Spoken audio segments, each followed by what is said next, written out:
Diameter of human, उसको zoom करो जो आपके मतलब का है, human eye ball is 2.3 centimetre, 2.3 centimetre. Okay, हो गया जूम? सर आपने इस वाले कैमरे से क्यों नहीं लगाया? क्या इधर वाले कैमरे से क्यों नहीं लगाया? है? सर क्लास के लिए आपने इस वाले कैमरे को क्यों नहीं यूज़ किया? सर क्वालिटी भी अच्छी आती है। इसमें यस सर, क्योंकि वो उसमें 4 कैमरे हैं सर। तो पीछे ऐसा? ओके, तो हम इसको फ्रंट कैमरा यूज हो रहा है ना। नहीं मतलब उसको समझ हाँ ठीक है, अब ऐसा करेंगे। Diameter of human eye ball is 2.3 centimetre and now what is yellow spot of I?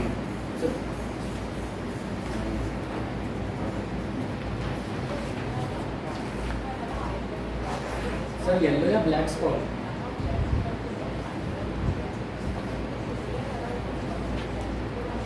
Detailistic, the part of retina at which the most distinct and clear vision is seen. It is the central part of retina. जहाँ पर क्या होता है कि सबसे अच्छा, if the light is focused at yellow spot, then it is the most sensitive part of retina at which the distinct and the clear image is formed. समझ sir गए? येलो स्पॉट या ब्लैक स्पॉट? देखो एक blind spot है और एक yellow spot नहीं है, सर ब्लैक स्पॉट। ठीक है? तो अदर इज एक येलो स्पॉट देख लिया, नाउ ब्लाइंड स्पॉट ऑफ आई, ठीक है? सो दो तरीके की है कि एक ब्लाइंड स्पॉट आपको बताया और दूसरा हमने क्या बताया, the second one is yellow spot. Okay, sir yellow spot कहाँ होता है? अभी बताया, अभी नहीं बताया। Yellow spot retina. जो most sensitive central part of retina, जो इस रेटिना का सेंटर में होगा, बिल्कुल यहाँ पीछे, ठीक है? एक तो ये जहाँ जहाँ से ऑप्टिक नर्व्स निकल रही हैं, वो कौन सा स्पॉट होगा? ब्लाइंड स्पॉट होगा। लेकिन कहीं ना कहीं यहाँ पीछे की ओर एक ऐसा पॉइंट और होगा सेंट्रल पार्ट इसी आई में, जहाँ पर मोस्ट सेंसिटिव पार्ट होगा और डिस्टिंक्ट इमेज बनेगी, सबसे अच्छी इमेज बनेगी। तो उसे क्या कहेंगे? Yellow spot. Okay, so yellow spot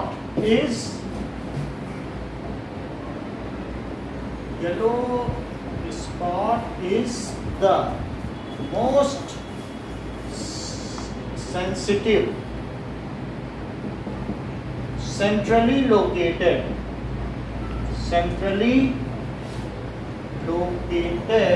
point on retina at which distinct, वहाँ पर क्या होती है? distinct and most clear image is formed. कहने का मतलब है कि अगर ये हमारी रेटिना है और रेटिना में यहाँ से सारी नर्व्स जा रही हैं, तो ये एक तरीके का थोड़ा सा उठा हुआ पोर्शन है। सो यहाँ पर आप देख रहे हैं कि अगर आप कॉर्निया को देखेंगे, उठा हुआ नहीं लग रहा है। यस सर, देख लो, अगर आई तो देखो कुछ रेज्ड पोर्शन नहीं लग रहा है, तो ये है, तो ये एक तरीके का लेंस नहीं लग रहा है। तो देख लो, so this is some raised portion. अगर इसमें आप देखें तो कुछ आगे से उठा हुआ नहीं लग रहा, बोलो। तो ये जो आगे का पोर्शन उठा हुआ है, दैट इज कॉल्ड, इसको क्या कहेंगे? कॉर्निया, जो कि सबसे ज़्यादा कन्वर्जिंग 80% कन्वर्जेंस करता है। बाकी 20% तो जो हमारे आँख का क्रिस्टलाइन लेंस है, तो final adjustment is done by crystalline lens. Otherwise the major adjustment या major converging is done by cornea. बोलो, बात सही है? तो कॉर्निया हो गया, और कॉर्निया के पीछे यहाँ पर क्या होगा? Sir eye lens. Eye lens होगा। वो आई लेंस इसी में पड़ा हुआ है, जो हिल रहा है, इसमें दिखाया गया, ज़्यादा तो नहीं है, तो आप देख सकते हैं ऐसे हिल रहा है। तो ये तो ऐसे ही है मॉडल, तो वो एक लेंस है कॉन्वेक्स लेंस जो इसमें हिल रहा है, तो इसके अंदर आई लेंस होगा। ओके, समझ में आई बात? अब देखो, तो येलो स्पॉट यहाँ पर कहीं, this is point is known as yellow spot. ये क्या कहलाएगा? Blind spot. That is blind spot. अच्छा, इसके अलावा ये जो रेटिना है, ये पोर्शन रेटिना ही है पूरा, ठीक है। Retina consist of rods and cones. अब हम आगे की बात करें, yellow spot most sensitive and centrally located part of it is most sensitive. अगर यहाँ पर लाइट कन्वर्ट हुई तो फिर क्या होगा? मान लीजिए कि जैसे ये ऑब्जेक्ट है, तो आप अपनी आई में यहाँ पर एक ऑब्जेक्ट, इधर एक ऑब्जेक्ट रखो, तो क्या इससे यहाँ से रेज आएगी? बोलो। Yes Yes, sir. तो ये किसका क्वेश्चन था? कुणाल, आपका क्वेश्चन था। तो इससे जब लाइट आएगी तो क्या होगी? जो इसकी प्रिंसिपल एक्सिस है उससे होते हुए क्या यहाँ जाएगी? ये फोकस है। अच्छा, इसे चली जाएगी। एक लाइट ऐसी भी होगी जो यहाँ से होती हुई, और क्या होगी कि ऐसे जाएगी और फिर यहाँ पे मिल जाएगी। So that is a light, ठीक है। ये वो इस तरीके से जाएगी, ये देखो, और यहाँ पर इसके साथ मिल जाएगी, तो इस पोर्शन से जाएगी और यहाँ पे मिल जाएगी। तो हम इसको मिला देते हैं।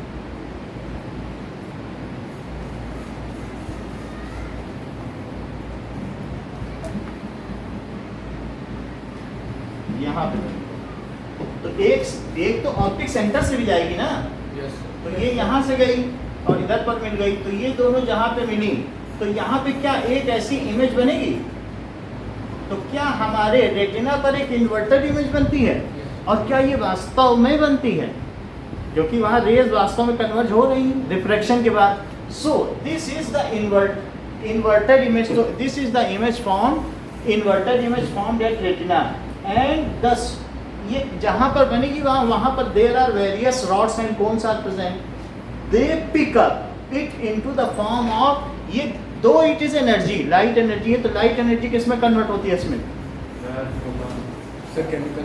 ठीक बताना कि जो लाइट एनर्जी है वो इलेक्ट्रिकल इंपल्स में कन्वर्ट होती है, पूरी बात है।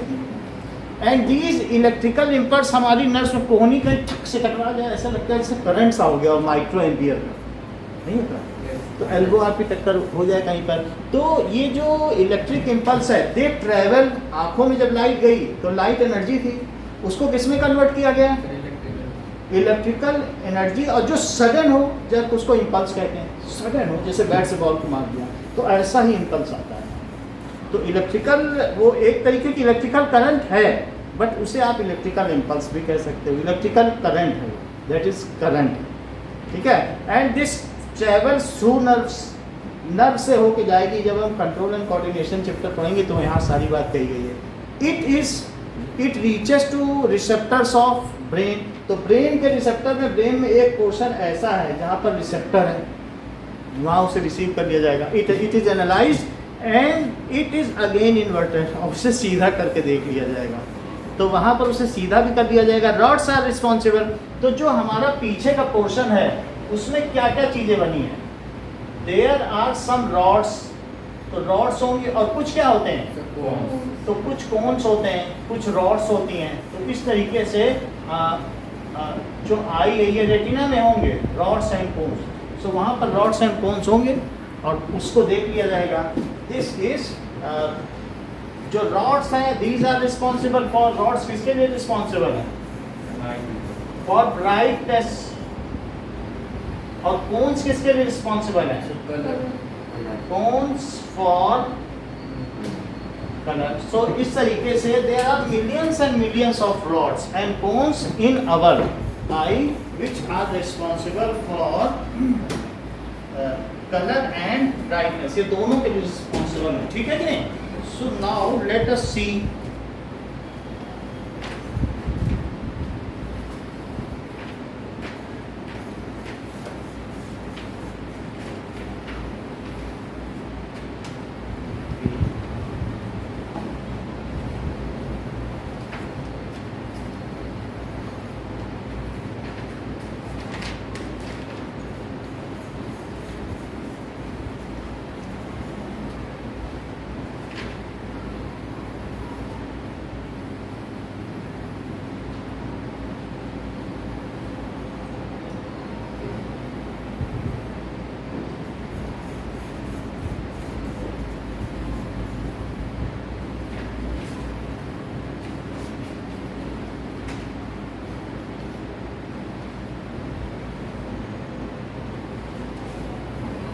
आप देखिए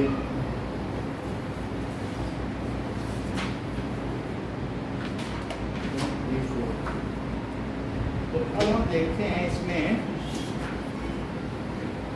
कि किस तरीके के रॉड्स एंड कोन्स होते हैं, so that we can appreciate कि जैसा कैमरे में होता है वैसा ही ह्यूमन आई में भी होता है. There are millions of rods and cones. These are present. इनकी रियल इमेज अगर आप देखेंगे तो रॉड्स एंड कोन्स आपको दिख रहे हैं. रॉड्स एंड कोन्स, ये रॉड्स हो गए और ये क्या हो गए, रॉड्स एंड कोन्स. समझ में आ गई बात ना. So these are rods and cones. अगर आप चाहें तो इसमें देख सकते हैं यहाँ क्या दिखाया गया है, these are rods and cones. तो जिसमें ये रेटिना में इस तरीके का रॉड एंड कोन होगा. ओके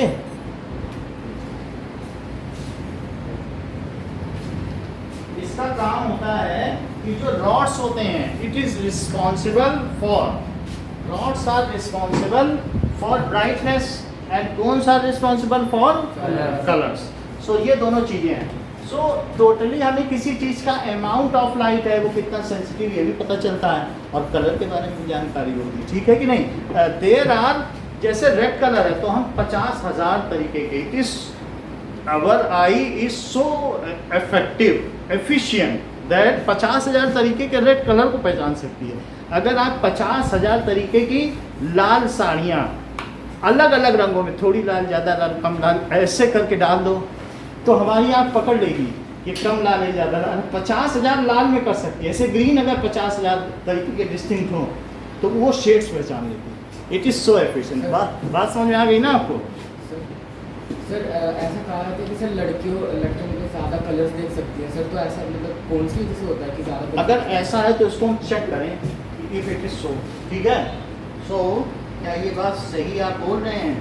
सो ईशान का क्वेश्चन है, are more cones are present in girls than boys.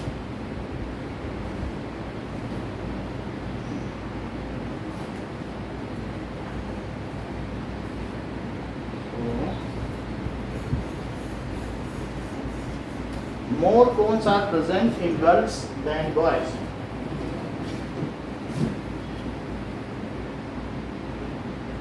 ये किसी ने आपको बताया है क्या. बोलते हैं हाँ बोलो, आवाज आ रही, बोलिए. ऐसा देख रहे हैं पर ईशान तो बोल रहे हैं. चेक कर लें. Around 50% of female possess both L cone types in their retina, while 50% almost equally divided. They have तो peripheral color matching history. फिर भी ये बात तो सही है. फीमेल डिस्टिंग्विश 25% मोर कोन्स होते हैं. जो गर्ल्स होती हैं उनमें 25% मोर कोन्स होते हैं देन बॉयज. समझ में आई बात की नहीं. So they can efficiently catch the difference of colors. Now, and when light enters into eye, देखो ये इसकी फंक्शन है. When light enters into eye, then an inverted and real image is formed at retina. Light energy is picked up. ये कौन pick up करता है? Picked up by rods and cones. Rods and cones present at retina. तो वहाँ पर उसे pick up कर लिया जाएगा. Rods detect the brightness while cones detect. Cone क्या करते हैं? Rods detect brightness while cone detect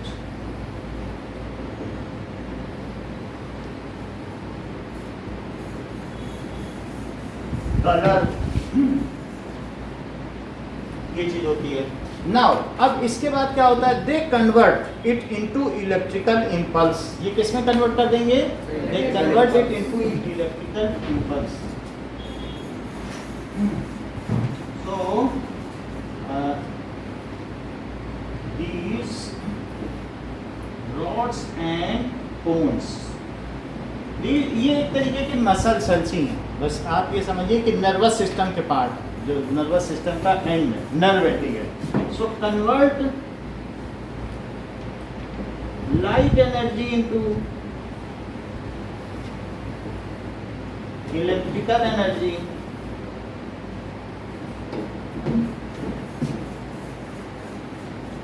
मतलब दीज आर डिफरेंट फॉर्म।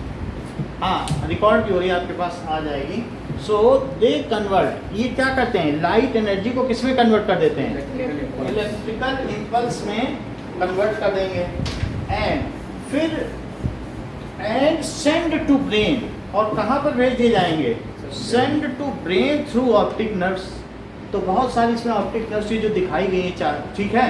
ये बीच वाला येलो पोर्शन, ये तो मसल है, सिलरी मसल, ये सब सिलरी मसल जो दबाएंगी लेंस को, ठीक है। जो दिखाया था ऊपर होती है भाई, ऊपर दिखाएंगे बट वो चारों तरफ से जा रही हैं। ये आई बॉल है, तो आपको तो सिर्फ ये प्लेनर डायग्राम है, 3D डायग्राम है, तो यहाँ से जाएंगे और चारों तरफ से दबाएंगे कि सिर्फ ऊपर से दबाएंगे, बोलो समझ में आई बात की नहीं।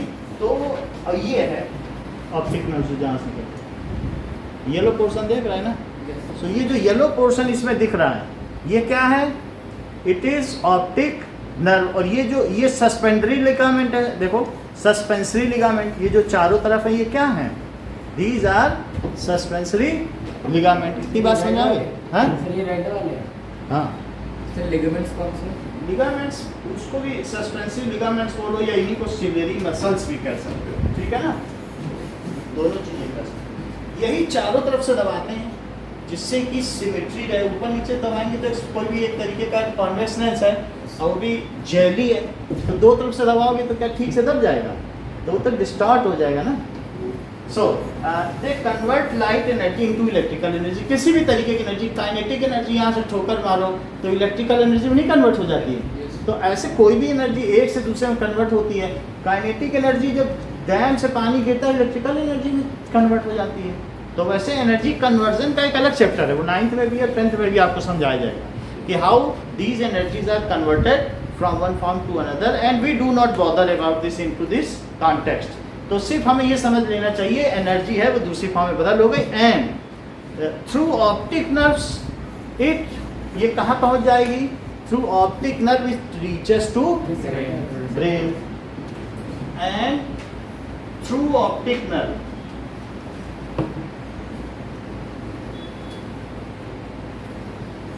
it reaches to brain। तो ये ब्रेन तक पहुंच जाएगी। अच्छा, ब्रेन क्या करेगा, एनालाइज इट। ब्रेन इसको क्या करेगा, brain analyse it and interpret it. उसको interpret is at erect image, क्योंकि रेटिना पे तो इन्वर्टेड और रियल बनी, और फिर से वो बनाएगा, इंटरप्रेट करेगा as a erect and virtual image. और वर्चुअल से हमें मतलब नहीं वो ब्रेन में बनी, वहाँ तो कुछ हमें पता चलता नहीं, लेकिन उसे इरेक्ट इमेज तो कर ही देगा। And interpret it as erect image, तो वो इसको इरेक्ट इमेज के तौर पर देख लेगा। तो ये सब हमारे आइज में होता है। आइज के बारे में हम लोगों ने देख लिया जो थोड़ा बहुत था। So this is functioning of eye, कि आई कैसे काम करती है। Okay, now we will see power of accommodation.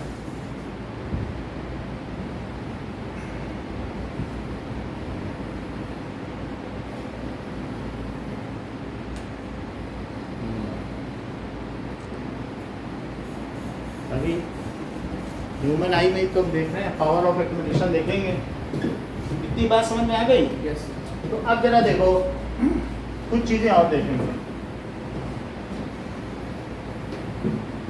कि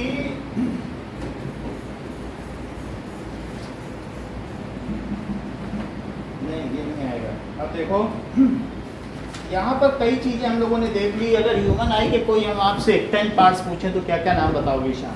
sir ciliary muscles, cornea, sir iris, pupil and suspensory ligaments, islands, retina, rods and cones, vitreous humour, aqueous humour, blind spot and optic nerves. इतनी बात सही। Ciliary muscle का क्या काम है Manisha? ciliary muscles, so जो crystalline lens होता है सो उनकी थिकनेस को पावर को सही रखते ताकि इमेज सही बने रेटिना पे। हाँ ये सही है। That it is adjusted the crystalline lens focal length is adjusted by ciliary muscles so that the final image is form at retina wherever the object may be। Object कहीं पर भी हो लेकिन उसकी फाइनल इमेज कहाँ बननी चाहिए? Retina पर। ये चीज होती है। आइरिस का काम बेटा क्या है आपका नाम? हाँ नाम बताइए। यस बोलो। चलो अच्छी बात है, बोलो। आइरिस बताइए। सर आइरिस सर वो सर ये जो ब्लैक हमारे यहाँ पे ब्लैक स्पॉट है उसको उसको थोड़ा सा क्लोज और ओपन। ये सही बात कह रहे हैं, बोलो। सर आइरिस सर प्यूपिल की सर वाइडनेस सर मतलब थोड़ा ओपन है वो कंट्रोल करता है ताकि उसकी लाइट है। हाँ दैट इज ओपनिंग ऑफ, ठीक है कि opening of I is controlled by iris. So iris control, जैसे कि iris regulates, so opening of I less and more. ये हम देख रहे हैं कि जो आई है इसके बीच का जो प्यूपिल है, कभी कभी अंधेरे में जाएंगे तो क्या होगा? प्यूपिल को ऐसे थोड़ा रिड्यूस हो जाता है और ठीक है सर अंधेरे में एक्सपैंड होता है ना, एक्सपेंड हो जाता है। तो हम ये देखेंगे कि किसी भी, पहले तो ये देख लें कि जो आइरिस है, आइरिस का कलर कुछ भी हो सकता है और इसके बीच में ब्लैक है। ब्लैक कुछ नहीं है, ब्लैक सिर्फ एक तरीके की ओपनिंग है ना। लेकिन ये कम ज़्यादा हो जाएगी जब आप कभी भी कहाँ पर जाओगे, अंधेरे में जाओगे तो यहाँ पर आप देख रहे हैं। सो दिस इज ब्लैक, क्या है बीच में? क्या ये प्यूपिल है? So black is pupil. बात समझ में आई कुणाल? Black portion. सो इस तरीके से, और इसकी ओपनिंग कम भी ज़्यादा हो सकती है। सो ठीक है, ये बात समझ आ रही है आपको? सो प्यूपिल में बी ऑफ स्मॉलर साइज और लार्जर साइज। तो ये जो हमारी आई है इसमें ये रेटिना, ये बीच में जो डार्क पॉइंट है, बाकी आप ऐसे ऐसे बना। तो कभी कभी होगा कि ये छोटा सा प्यूपिल है और वो बड़ा सा प्यूपिल है। तो बताइए सनशाइन में ये होगा प्यूपिल कि ये होगा राइट वाला? राइट वाला। सो ये ड्यूरिंग डे या सनशाइन, और ये इन डार्क, ये चीज होती है। तो ये बीच वाला चीज प्यूपिल है। और ये जो उसके अलावा ये सब क्या है? क्या ये डायाफ्राम है या इसे शटर कह सकते हैं या इसे आइरिस कह सकते हैं, ठीक है। सो आइरिस क्या करता है? वो बहुत अच्छा सेंटेंस बोला। Iris regulates the amount of light entering into I so that retina is not damaged. अगर मान लो सनलाइट पे चले जाए, आपको मैंने दिखाया नहीं, कॉन्वेक्स लेंस से पेपर जल जाता है, तो रेटिना की क्या बात है? गलती से ज़्यादा खुल गया सनलाइट में, रेटिना को जला देगा। कई लोगों की आई यूवी रे से अंटार्कटिका में खराब हो चुकी है, अंधे पड़े साइंटिस्ट। यूवी रेज आ गई, अंधे हो गए। समझ में आई बात कि नहीं? तो इस तरीके से, क्योंकि वो उसने आइरिस को ही डैमेज कर दिया, उसके जो न्यूरॉन्स थे उनको ही डैमेज कर दिया, वो शटर ही काम नहीं कर रहा था। ये भी चीज़ें स्मूथ फंक्शनिंग होनी चाहिए कि नहीं? सो आइरिस रेगुलेट, बहुत अच्छा बताया इसमें। Iris regulates the amount of light entering into eye by changing the size of opening ठीक है, साइज ऑफ ओपनिंग ऑफ प्यूपिल उसी को तो चेंज करता by changing the size of opening. और इतना बोलना चाहो साइज ऑफ ओपनिंग अच्छा ना लगता हो, by changing the size of aperture. Aperture का मतलब भी ओपनिंग होता है, किसी लेंस में जो ओपन पोर्शन है वही एपर्चर। ठीक है, एपर्चर की स्पेलिंग ठीक है क्या? APER होगा। Yes, ये aperture by changing the size of aperture और ओपनिंग ऑफ प्यूपिल, ये चीज है ना। ये तो बात है प्यूपिल रेगुलेशन कंट्रोल, वो बात अलग है, इसमें बुक में ऐसे लिखा है। बट प्यूपिल एक ब्लैंक स्पेस है, ओपनिंग है, वो ज़्यादा वो कुछ नहीं कर पाएगा। ओके, नाउ आगे बात आती है कि रेंज ऑफ विजन हमारा क्या है, हम कितना देख सकते हैं। N healthy human adult can see, अगर मैं ये हाथ आपके आँख के पास ला के रख दूँ, कुछ देख पाओगे? देखा है नहीं देख पाओगे, कुछ कागज पढ़ पाएंगे? नहीं पढ़ पाएंगे। सो इफ हमारा एक डिस्टेंस है 25, उसको कहते हैं least distance of distinct vision, उसको क्या कहते हैं? स्पष्ट दृष्टि की न्यूनतम सीमा, शॉर्ट साइड है ना? नहीं, शॉर्ट साइड पॉइंट मतलब एक तरीके से लीस्ट डिस्टेंस, इससे कम नहीं किया जा सकता। इससे कम करोगे तो फिर ब्लड इमेज दिखेगी। सर पर मतलब अभी भी जैसे 25 सेंटीमीटर से कम है तो शायद आई पे स्ट्रेस पड़ रहा होगा। स्ट्रेस 25 सेंटीमीटर से ज़्यादा है आपका, 1 फीट से बहुत दूर है, कम नहीं है। 1 फीट तो इतना होता है, 1 फीट से काफ़ी ज़्यादा ये है, बस इतना ही होता है। और इससे भी कम कर दो तब 25 आएगा, इतना होता है लीस्ट डिस्टेंस। तो यहाँ पर कोई चीज़ें यहाँ तक रहेगा, समझ में आ गई ना बात? तो अगर 25 centimetre is the least distance of distinct vision, एक कोई अगर आपकी बुक यहाँ रखी हो 25 सेंटीमीटर पर, then you can read it clearly. और फिर इसके आगे इन्फिनिटी तक स्टार को भी देख सकते हो। तो हमारा रेंज ऑफ विजन क्या है? It is from 25 centimetre to infinity. It is 25 centimetre to, sir हाँ सर इसका थोड़ा टेम्परेचर बढ़ा दीजिए।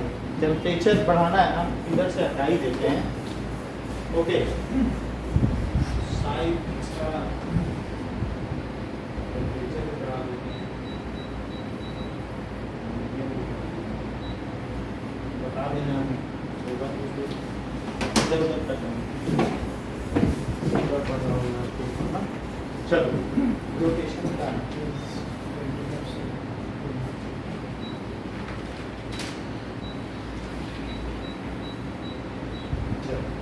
अब देखो, it is 20 centimetre 25 centimetre to infinity, this is the least distance, ये range of vision, where 25 centimetre is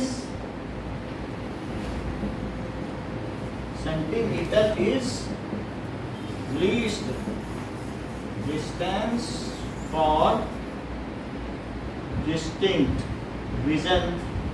However, in children, eye lens is more flexible and it is yielding, and the ciliary muscles are more powerful. वो उसे दबा कर उसकी focal length कर देंगी, यहाँ भी वो रख के पड़ेगा बच्चा तो कंफर्टेबली वो दबा देंगे इसे।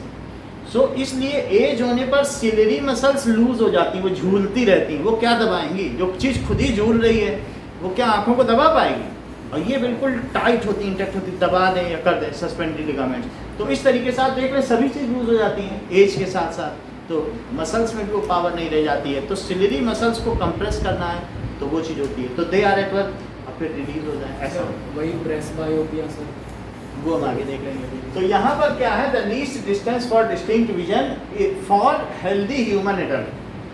हाँ, सर इसमें लिखा है सर मतलब जो short sir near point and far, वो अभी हम नहीं देखेंगे, वो थोड़ी देर में ही देखेंगे, ठीक है? इसमें मिक्स नहीं करेंगे।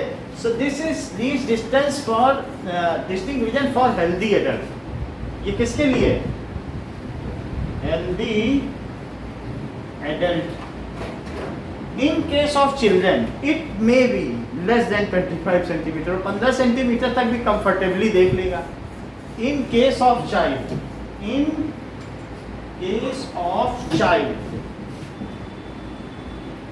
due to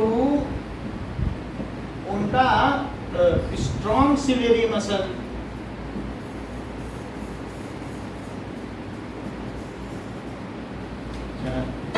they can, it is less than 25 centimetre से, ऐसा भी माना जा सकता है 15 सेंटीमीटर तक भी बच्चे अगर किताब रख लें तो फोकस कर ले जाएंगे। तो ऐसा एक उदाहरणतया माना जा सकता है एग्जाम्पल के तौर पर, से 15 सेंटीमीटर तक हो सकता है। तो उनकी रेंज फिर कहाँ से कहाँ तक होगी एक बच्चे की? 15 सेंटीमीटर टू इन्फिनिटी। वो स्टार को भी देख लेंगे। मान लीजिए कि अगर आपकी आई में एक यहाँ से इन्फिनिटी से किसी स्टार से रेज आ रही हैं, तो भी तो हमारी आई उसको क्या कर लेगी? उसको कन्वर्ट कर लेगी, और कन्वर्ट करने के बाद इस तरीके से बना देगी। बोलिए। तो एक ये चीज है, तो इसको कहते हैं ऐसा है, ऐसा कर लेंगे। और दूसरी चीज क्या कर सकती है कि पास की बुक पढ़ रहे हो तो भी तो कर सकते हो, उसको भी कन्वर्ट कर लेगी। तो अब हम दो चीजों को देखेंगे कि एक ये केस हमने देख लिया, और दूसरा केस जरा ये देखो कि दूसरे केस में ये आई है, और आई में यहां से रेस पिकअप की गई। अच्छा ये बताओ कि यहां से रेस पिकअप की गई, ये यहां जा रही थी, और फिर ये ऐसे कन्वर्ट की गई, फिर ऐसे कन्वर्ट की गई, यहां जा रही थी, कितना मोड़ दिया गया, देख रहे हो? You can appreciate the bending. अच्छा इसमें नहीं ज्यादा मोड़ा गया ना, इसमें बेंड नहीं हुई ज्यादा। तो ये कैसी आई है, अब ये कैसी आई है? सर वो वाली हेल्दी आई और ये ठीक है, इट इज रिलैक्स्ड आई। तारों को निहारते रहो, रात भर निहारते रहो, अरे अच्छी बात की नहीं। ये कैसी आई है? पढ़ नहीं सकते ज्यादा देर, आप 1 घंटा पढ़ लिया। अब अपनी सिलेरी मसल को कितना एट वर्क रखें। जब सिलेरी मसल्स लूज हैं तब ये हाल है, और जब सिलेरी मसल्स एट वर्क हैं तब ये बोलो, है बात समझ में आ गई? तो ये कैसी आई है, और ये मुझे ओल्ड एज में आई जैसे। नहीं, आप ही के केस में ठीक है। मतलब रात भर आप दूसरी जो है ये स्ट्रेन्ड आई है, इसमें मेहनत पड़ती है। जब किताबों को पढ़ते हो तो आपको मेहनत लगनी पड़ती है, 1 घंटे 2 घंटे से नहीं देख सकते हो ज़्यादा बुक्स को, लेकिन रात तक आप जो है पार्क में या दूर कहीं पर खड़े पहाड़ों को खूब घूमो, आंखों को आराम मिलेगा। तो इस चीज़ को क्या कहेंगे? ये कैसी आई है? रिलैक्स्ड आई है। क्यों? क्योंकि ciliary muscles not at work, और इसमें उन्हें कंप्रेस करना पड़ेगा। तो कंप्रेस करना पड़ेगा तो हमें क्या करना चाहिए? इसे कैसा दिखा देना चाहिए कि पतला ही रहे, ये तो ही अच्छा ना, इतने में ही काम चल जाएगा। और वहाँ कितना दिखाएं? मोटा सा दिखाएं। तो ये इट इज स्ट्रेन्ड आई, आंखों में स्ट्रेन पड़ रहा है। This is relaxed I and this is ये। इसकी फोकल लेंथ ज्यादा है कि इसकी?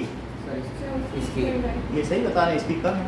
बहुत अच्छा बताया, क्योंकि फोकल लेंथ कम मोड़ दिया, समझ नहीं। अब आप ही बताओ कि मैं 2 ऐसे बना दूं लेंस, तो ईशान ने कहा ये रिलैक्स्ड आई है और स्टैंड आई है। अब बताओ पैरेलल में डालो, अब बताओ ईशान इसकी कम है कि ज़्यादा? नहीं होगी कि नहीं? क्योंकि अगर इन्फिनिटी से लाओगे और पैरेलल ले लोगी तभी तो फोकल लेंथ का पता चलता है कि नहीं। और इसमें तो न जाने बहुत दूर कहीं पे यहाँ पे बनेगी इमेज। तो अभी आप देख के पता लगा सकते हो ना कि ये ज़्यादा है कि ये, इसकी फोकल लेंथ ये है और इसकी, बोलो है बात। सब हम ये कहना चाहते हैं कि जब दूर की चीज देखोगे तो सिलेरी मसल्स ऐसे पतली होंगी, और जब पास की चीज देखोगे तो सिलेरी मसल्स इसे ऊपर से दबाएंगी, हाथों को ऊपर से दबाएंगी यहाँ से, और फिर ये दबा के ऐसा कर देंगी। तो जैसे जैसे लेंस की थिकनेस बढ़ती है तो बताओ फोकल लेंथ कम होती है कि ज्यादा? सर कम होती है, क्योंकि है ना, पावर लेंस की क्या हो जाती है? 1/f। तो लेंस की थिकनेस बढ़ी तो पावर बढ़ी कि नहीं? और फोकल लेंस किसी के चश्मे को छू के बता देते हो यार तुम्हारा पावर तो बड़ा ज़्यादा है, ज़्यादा मोटा हो जाएगा, वेरिएशन ज़्यादा होगा, तो बोलते नहीं हो कि आपके में तो वेगैरिटी बहुत ज़्यादा है आपके आइस की लेंस की, तो पावर ज़्यादा है। सो इसका मतलब है कि thickness if varies from its brim या from its rim to centre, then it has more power and then it has less focal length. Less focal length more power. और बात समझ में आ गई? तो ये चीज़ हम लोगों ने देख ली कि सिलियरी मसल्स किस केस में स्ट्रेन है और किस केस में रिलैक्स्ड है। Now we should go for next की पावर ऑफ अकोमोडेशन क्या होता है।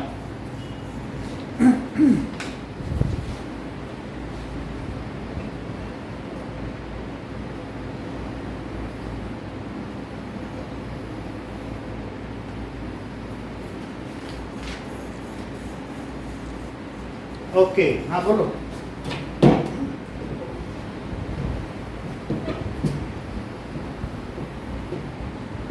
Am I audible, Kunal? अभी आवाज नेटवर्क को है। But now let us see power of accommodation. So,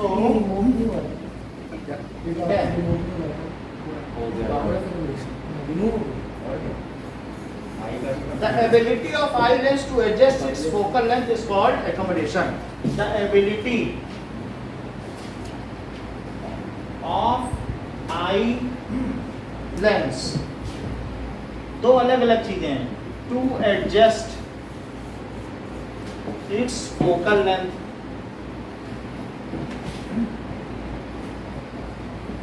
is called accommodation. Accommodation का मतलब क्या है? इंडिया अगर अफगानिस्तान में कुछ गड़बड़ी है तो वहाँ के लोगों को अपने यहाँ एकोमोडेट कर लेती है, आओ जाओ आ जाओ आ जाओ, यही तो एकोमोडेशन है। तो कहीं पर भी कोई चीज़ हो उसको रेटिना में पहुँचा देगी उसकी इमेज को, यही तो एकोमोडेशन है।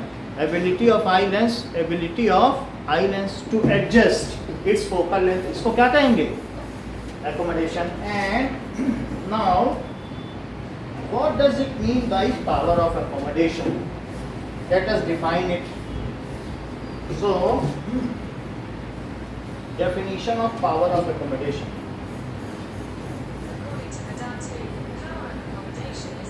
बस किसी को ही कहा गया है, ये it is also called power of accommodation.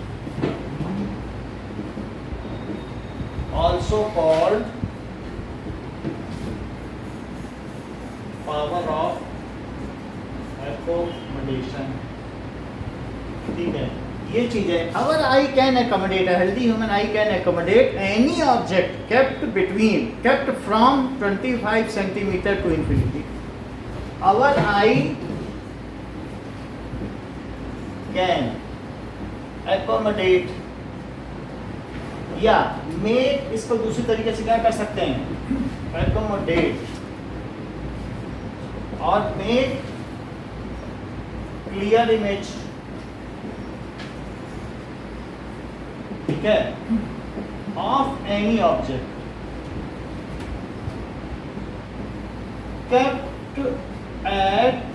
kept from 25 centimeter to eye and up to infinity. It is called range of vision. इसको दृष्टि का प्रसार कहते हैं। It is called range, परास भी कह सकते हैं। 25 सेंटीमीटर से infinity, it is from 25 centimetre to infinity, यानी कोई भी चीज जो 25 सेंटीमीटर से इंफिनिटी तक हो वो हमारी आई उसका it will make its image at retina. तो इसलिए इसे क्या कहेंगे? It is called power of accommodation. उसके अभी ठंड तो नहीं लग रही ना? ठीक है, बताइए समझ में आई अभी? Yes sir. बोलो किसका क्वेश्चन था? अब देखो कि इफ आई, अगर आई क्या कर रही है? इंफिनिटी पे रखी हुई चीज को कहाँ पे बना रही है? रेटिना में। आप 2.3 सेंटीमीटर ले रहे हो, मैं आपकी इजीनेस के लिए 2.5 भी ले सकता हूँ, मतलब इस तरीके से किया जा सकता है कि इन्फिनिटी पे रखी चीज़ है। तो जरा देखो, और इन्फिनिटी पे रखी हुई चीज़, और इसने हमें नहीं लेना देना कि कॉर्निया ने कितना किया, most of the divergence is done by cornea, लेकिन फिर भी इसे यहाँ पे बना रही है ना, बोलो। तो यू कितना हुआ?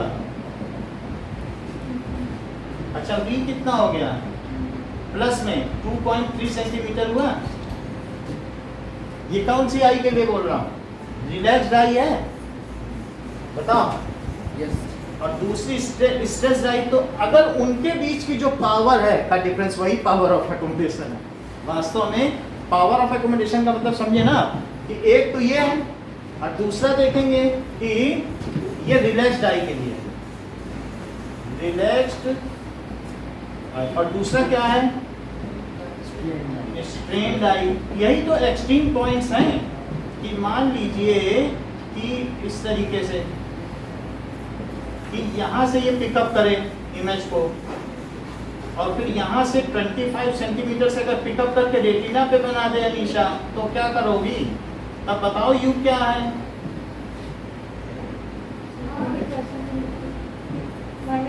ये सही है, -25 सेंटीमीटर। और अस्मित v क्या है इस केस में?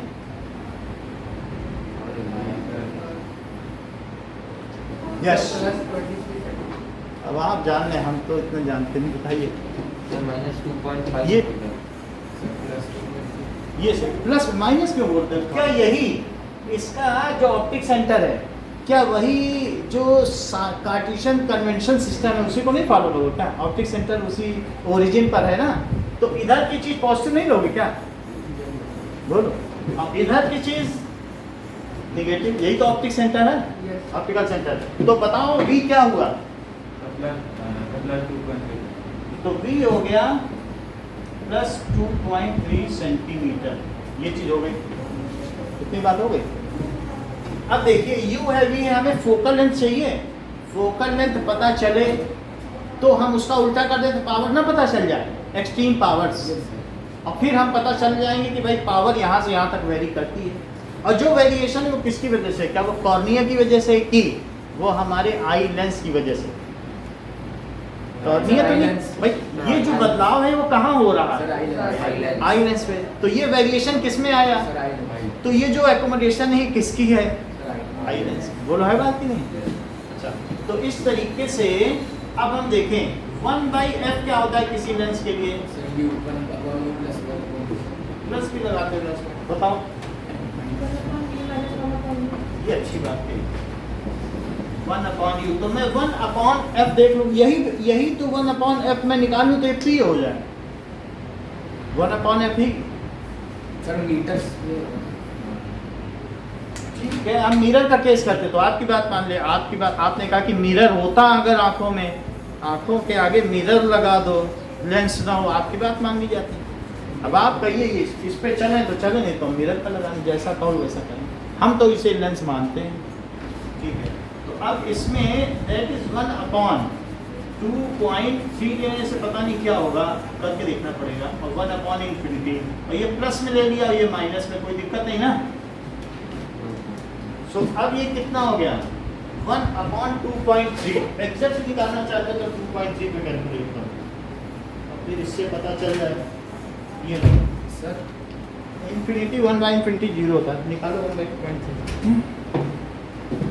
तो क्या करना है? 1/, इसकी वैल्यू बताओ। सर 0.43478260 0.434 ये चीज हो गई।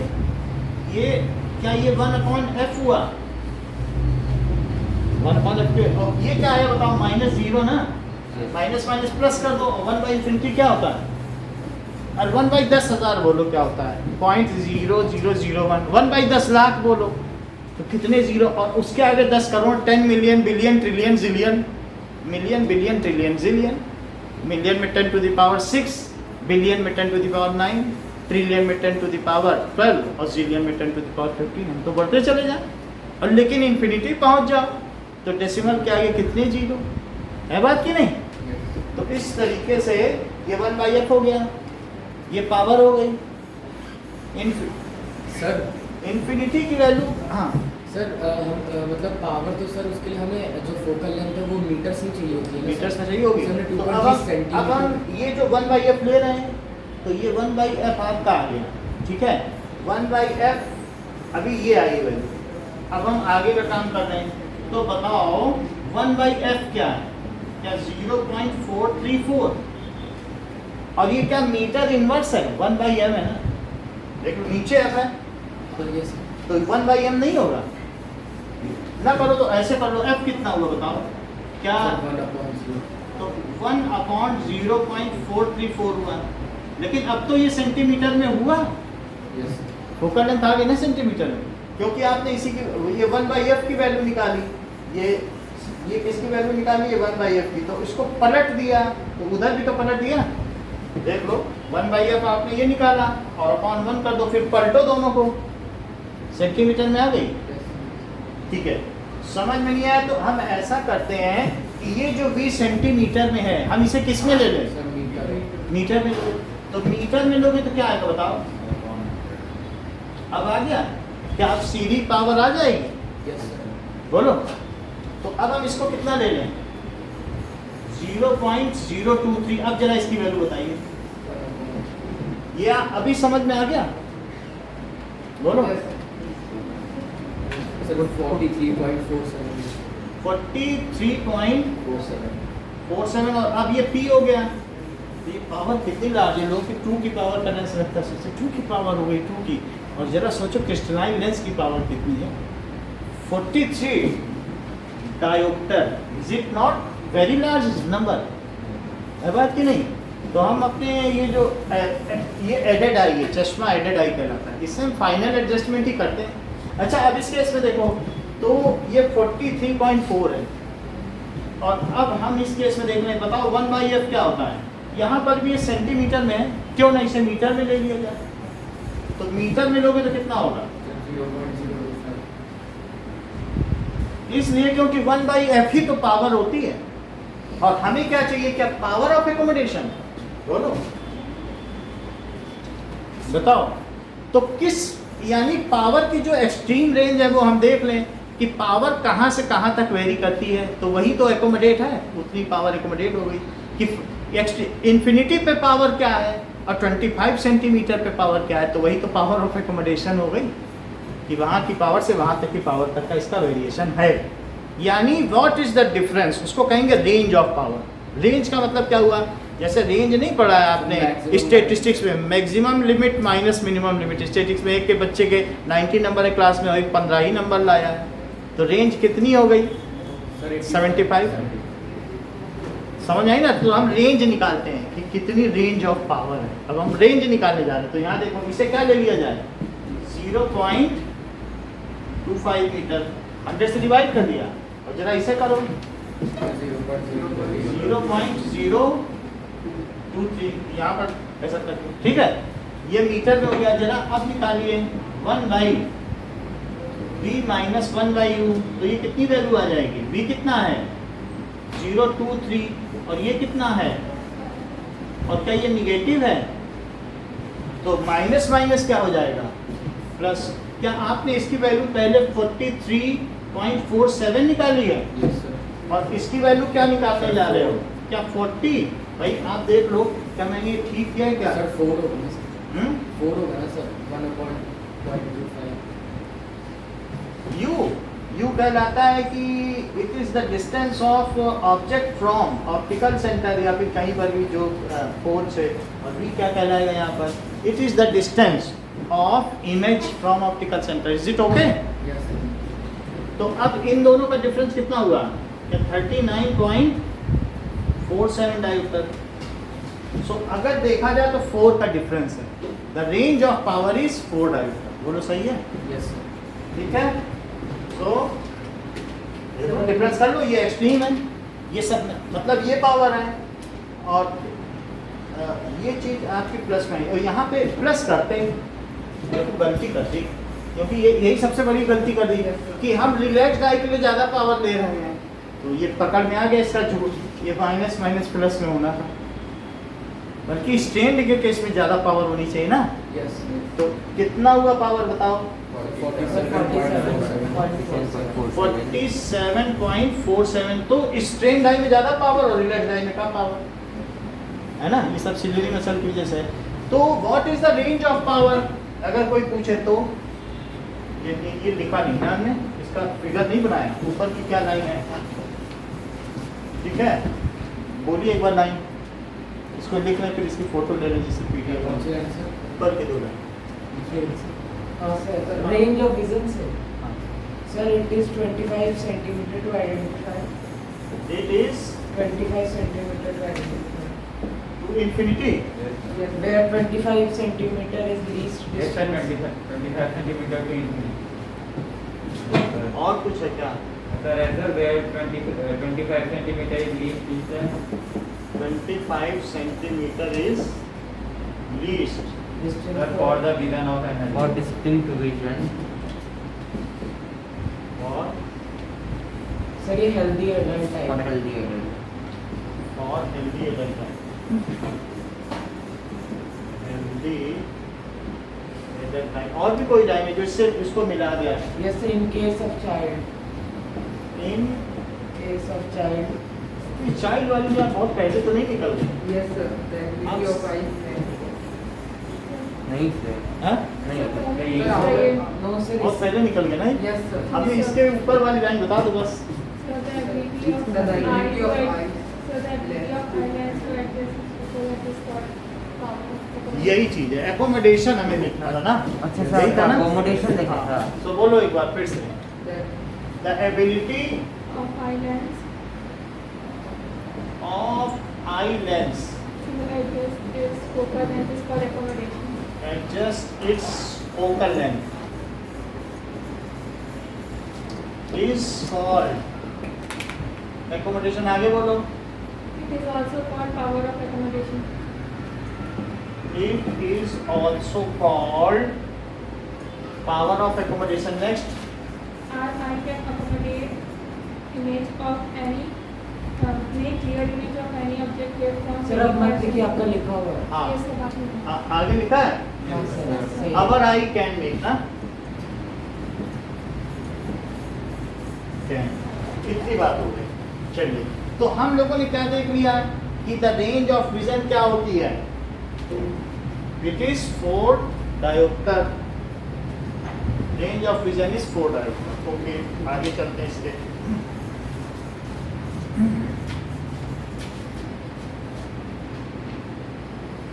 हाँ, इसका वीडियो अपलोड कर देंगे, पीडीएफ भी भेज देंगे।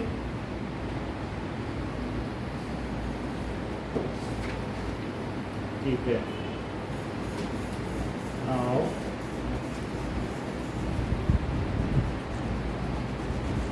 अब देखो।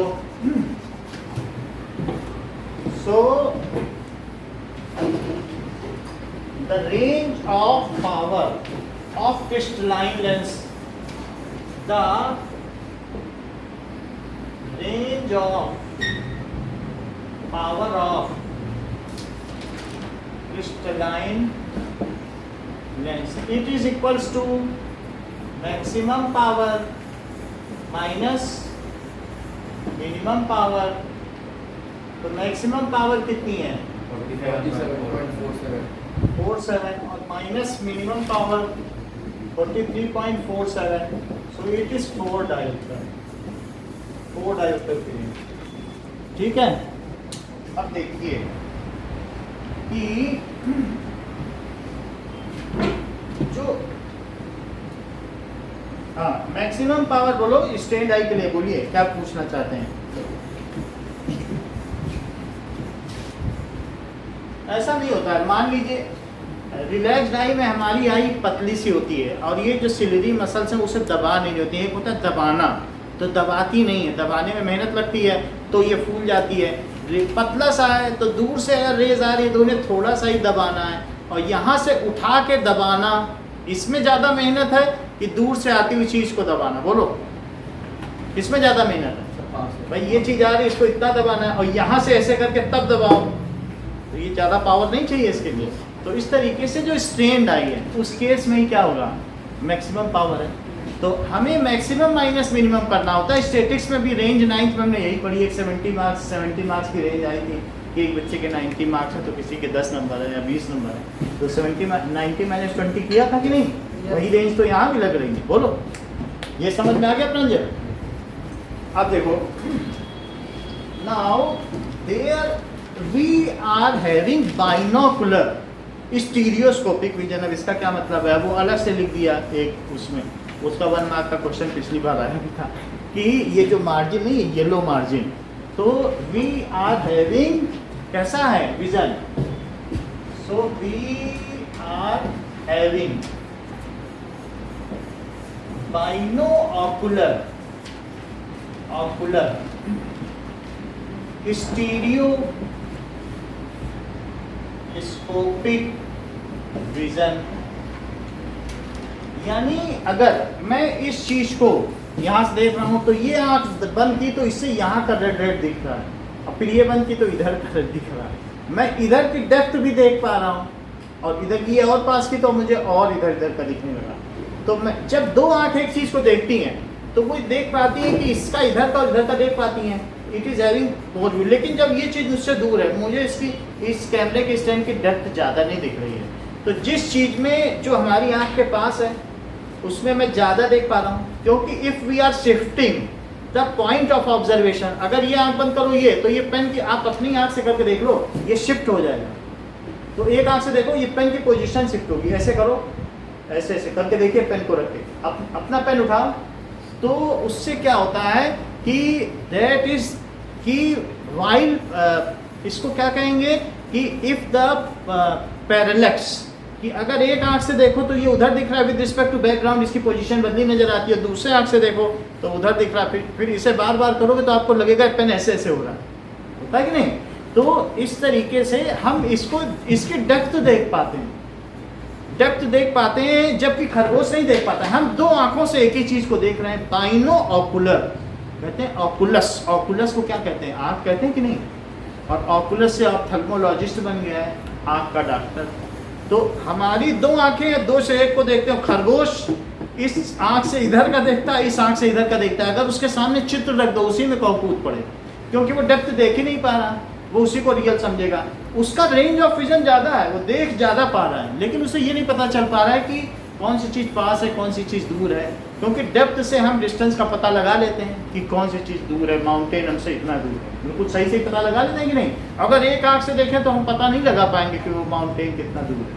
सो कई लोगों का, तो हम स्टीरियो कहते हैं, स्टीरियो साउंड सराउंड, हम तो साउंड की डेप्थ सुन पा रहे हैं। स्टीरियो, हमारे यहाँ स्टीरियो लगा हुआ है, साउंड सराउंड क्या है कि एक इधर से बजता है तो एक इधर से बजता है, दोनों से दो कानों में अलग अलग आवाज़ पड़ती है।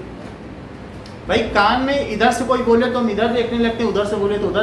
तो हमारे आईज 2 है तो वो स्टीरियोस्कोपिक हैं, they can detect from where the sound is coming in the similar manner our eye can also detect the depth of any object या proximity of any object which is nearer and which is distant। इस चीज को पता लगा सकते हैं। और क्या मोनोकुलर देखा है, वो जो पहले क्या होता था, शाहजहां और औरंगजेब देखते थे दूर से कि सेना आ रही है, मोनोकुलर से घुमा घुमा के। और फिर बाइनोकुलर देखा है कि जो ऐसे देखते हैं, तो दो आंखों से कहते हैं बाइनोकुलर खरीद के लाए। क्या मतलब है बाइनोकुलर, वो ऐसे टेलीस्कोप, जो दूर की चीज़ देखे तो टेलीस्कोप, ऐसा होता नहीं।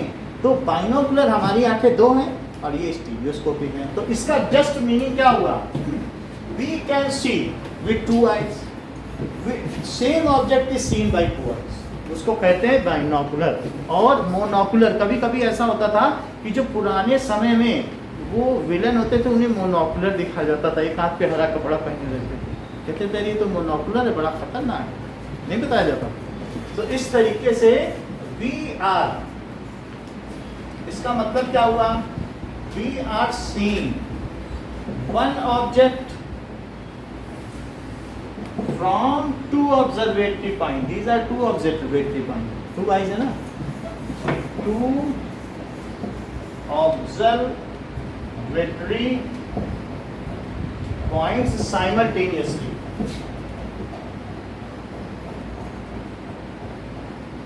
इसे क्या कहेंगे? It is called binocular vision. इसको बाइनोकुलर विजन कहेंगे।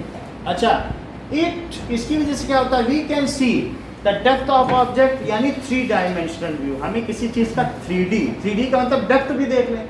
आपने देखा 3D पिक्चरें देखी? Yes. बोलो। Yes sir. एरो का मतलब है ये बाइनोकुलर का मतलब, जब 2 ऑब्जर्वेटरी पॉइंट यानी 2 आई से कोई एक ही चीजें देखी जाए तो उसको कहते हैं बाइनोकुलर। आप पहाड़ भी देखते हो तो बाइनोकुलर होता है, बाइनोकुलर ये रखा भी हुआ है।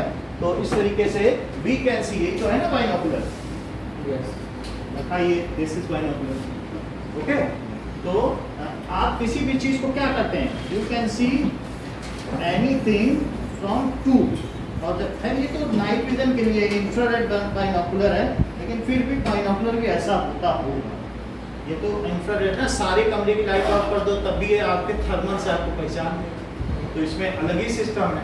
सो बट है तो वही चीज़ ना कि किसी में ये आप इसमें कुछ कर सकते हैं। सो this is a kind of system कि ये रात में भी आपका देख कर पता लगा लेगा कि सारी लाइट ऑफ है। हम लोग जब सिपाही थे तो वहाँ पर अंधेरे में शत्रुओं को देख लेते थे। एयरफोर्स में तो हम भी थे, और सबकी बॉडी हीट से पता लगा लेते थे।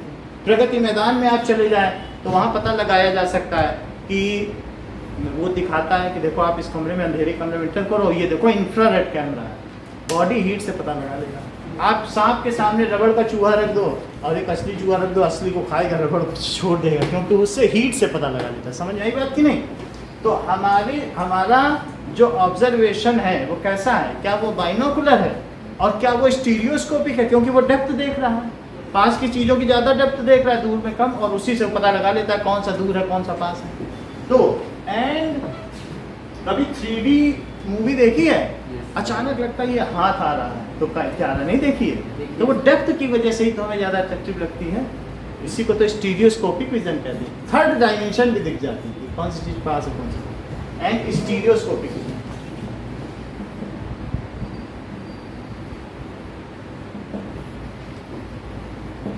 यानी we can see relative distance of any 2 objects. कौन सी पास है ऑफ एनी 2 ऑब्जेक्ट्स। तो ये चीज हो गई।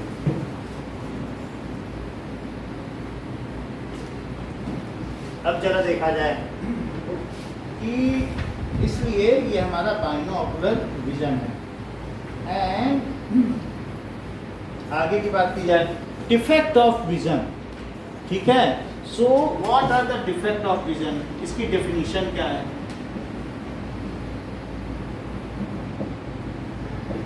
Defect of vision, sometimes the eye में gradually lose its power of accommodation. So कभी कभी क्या होता है, और its ability to see something, see and detect something. कई बार आंखों में मोतियाबिंद आ जाता है तो कैटरेक्ट आ जाता है कि आंखों पे एक तरीके का कॉर्निया के ऊपर एक तरीके की मेम्ब्रेन आ जाती है, तो उस मेम्ब्रेन को हटा दो तो उससे फिर क्लियरली दिखने लगता है, तो उसको कहते हैं कि कैटरेक्ट हो गया है। जस्ट आप जाइए डॉक्टर के पास, वो ऊपर की कॉर्निया के ऊपर की जो मेम्ब्रेन है ना, उससे चीज़ें क्लाउडी दिखेंगी। कुछ भी देखोगे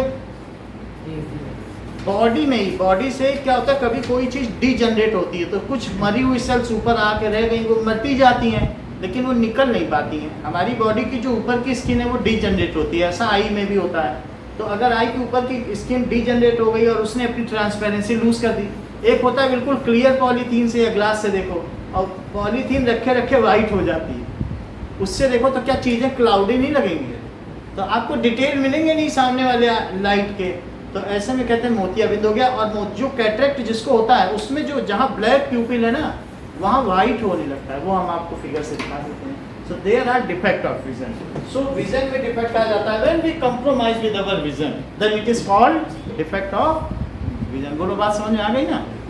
सो cataract eye. So let us see what is cataract eye. So जैसे अगर मान लीजिए किसी की एक आंख में कैटरेक्ट है, तो ये उसकी आंख होगी जैसे एक आंख आपको वाइट दिख रही है, भूतिया आई, तो जो आई वाइट दिख रही है उस पर मेम्ब्रेन है, यानी लाइट अंदर जा ही नहीं रही, बाहर से ही रिफ्लेक्ट होकर चली जा रही है। सो इस तरीके की आई को क्या कहेंगे? कैटरेक्ट है। क्यों हमें वाइट दिख रही है? अंदर वहाँ लाइट जा ही नहीं पा रही, नहीं तो लाइट अंधेरे कमरे में जाए तो बाहर निकल पाएगी, रेटिना में जाए तो वो ऊपर एक मेम्ब्रेन है उसी से टकरा के वापस आ गई, तो हमको वहाँ लाइट का रिफ्लेक्शन भी दिख गया। सो this is a cataract I, is it okay ना? तो यही चीज़ है। सो कैटरेक्ट आई क्लियरली देखी जा सकती है। और ना वैसे ऐसा बूढ़े एज में भी देखा जाता है। जनरली आप अपने से ओल्ड एज वाले घर में लोगों को देखेंगे, अरे आपको तो कैटरेक्ट है, जैसे दादे या बाबा को देख के नहीं कहते हैं आप कि आप इसका इलाज कराइए, आपको कैटरेक्ट हो गया है। कैसे आप वो देख पाते हैं? तो देख नहीं पाएंगे, वही मेम्ब्रेन हटा दी जाएगी तो देखने लगेंगे, फिर से दर्द। इसी को मोतियाबिंद कहते हैं। अगर आप देखें तो ये फिगर दिख रहा है, ओल्ड एज में बिल्कुल ऐसा दिखता है, आप बीच में ब्लैक नहीं दिखता है, बीच में कैसा दिखता है?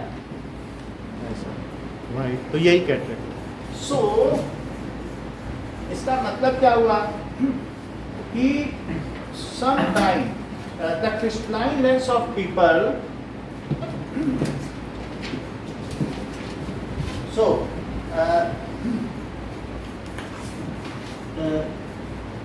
if our eye loses its accommodation, ये अपना accommodation, power of accommodation कम होती चली जाए, loses its power of accommodation, तो इसको क्या कहते हैं?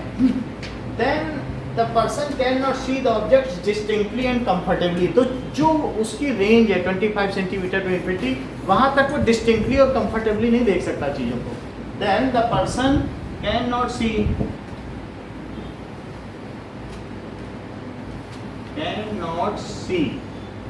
the things distinctly and comfortably,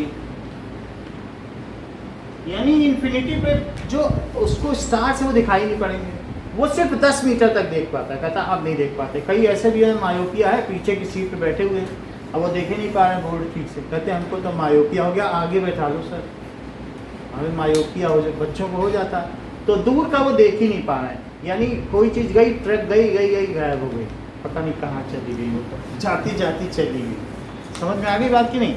तो वो स्टार को भी नहीं देख पाते हैं। यानी उनकी जो लिमिट है, फारदेस्ट लिमिट, वो इन्फिनिटी से सरक के 10 मीटर आ गई है। It has shifted from infinity to 10 metre, तो इस चीज़ को कहेंगे मायोपिया हो गया। और किसी किसी की जो लिमिट है, जैसे बूढ़े लोग हैं, उनकी आंखें क्या होती है ना, वो दब नहीं पाती हैं, तो 25 पे वो देख नहीं पाएंगे, बुक रखी, वो दूर करेंगे, पास करेंगे, तो उनकी जो नियरेस्ट लिमिट है, ठीक है ना, नियरेस्ट पॉइंट, वो 25 से शिफ्ट होकर के दूर चला गया 50 सेंटीमीटर। अब वो 50 सेंटीमीटर दूर रखोगे तब आप उतनी कहेंगे हम उतनी दब पाते हैं, हम और नहीं दब पाते, ढीले पड़ गए ना उनके सस्पेंसरी लिगामेंट, कहेंगे अब तो नहीं दब पाते, वहाँ रखोगे और बड़े अक्षर बना दो तो हम देख लेंगे। और छोटे छोटे अक्षर हम दबा ही नहीं पाएंगे, तो आँख ही नहीं दबेगी तो वो बनेगी नहीं। वो या तो रेटिना के पीछे बने या आगे बने, रेटिना पे ना बने, क्योंकि रेटिना पे नहीं बनेगी तो फिर आप देख ही नहीं पाओगे ठीक से। ये बात होती है। तो इसको क्या कहते हैं? इसको कहते हैं विजनरी डिफेक्ट। कुछ होता है आई डिफेक्ट, आई डिफेक्ट में कैटरेक्ट आ जाएगा कि उसमें ये, लेकिन विजन के डिफेक्ट अलग है, उसको चश्मे से ठीक किया जा सकता है। बट कुछ ऐसे डिफेक्ट्स होते हैं जो हमारे क्या होते हैं कि आई के फंक्शनिंग में या आई के जो है उस कॉन्फ़िगरेशन में डिफेक्ट आ जाए, उसको ऑपरेशन से या सर्जरी से ठीक किया जा सकता है। So some defects can be eliminated और remove by using aided eye, चश्मे से, स्पेक्टिकल से। However certain defects need surgery. तो कैटरेक्ट ऐसा है जिससे कि सर्जरी की ज़रूरत होती है। तो अब देखो डिफेक्ट, जो आई डिफेक्ट्स दो तरीके के होते हैं, एक डिफेक्ट ऑफ विजन होता है और एक कैसा होता है due to defect of configuration. आँख में कुछ न कुछ गड़बड़ी आ गई, या डीजनरेशन भी कह सकते। कॉन्फ़िगरेशन का मतलब अब टेढ़ी मेढ़ी आई हो गई, किसी ने ये गोल गोल था लेंस, किसी ने यहाँ से चपटा कर दिया और ये ऐसा हो गया, तो सही विजन बनेगा? वो गोल गोल ना हो गया वैसा हो गया। तो अगर किसी को कोई दबा दे लेंस को तो उसको क्या होगा कि जो ऐसी लाइंस हैं दैट इज सीधी सीधी इस तरीके की ग्रिल्स हैं, यहाँ तक हमने लिख लिया ना। चलो अब इसका हम लोग क्या ले लें, पीडीएफ ले लें, फिर आगे। अब उसका तो नहीं लिया है, भूल जाते हैं क्या लिखा है। सर वीडियो से स्क्रीनशॉट ले लीजिए। वीडियो से ना, हाँ। ठीक है, बाइनोकुलर्स के ऊपर ठीक है। वो पावर ऑफ एकोमोडेशन है बस, और कुछ नहीं सर बस एक ही लाइन है। है ना। एक लाइन थी, पावर ऑफ एकोमोडेशन क्या थी, ये है। सो बस उतना ठीक है। 4 dB था, रेंज ऑफ विजन है, ठीक है, वो रेंज ऑफ विजन है। अब देखो इतना आपने नोट कर लिया है ना।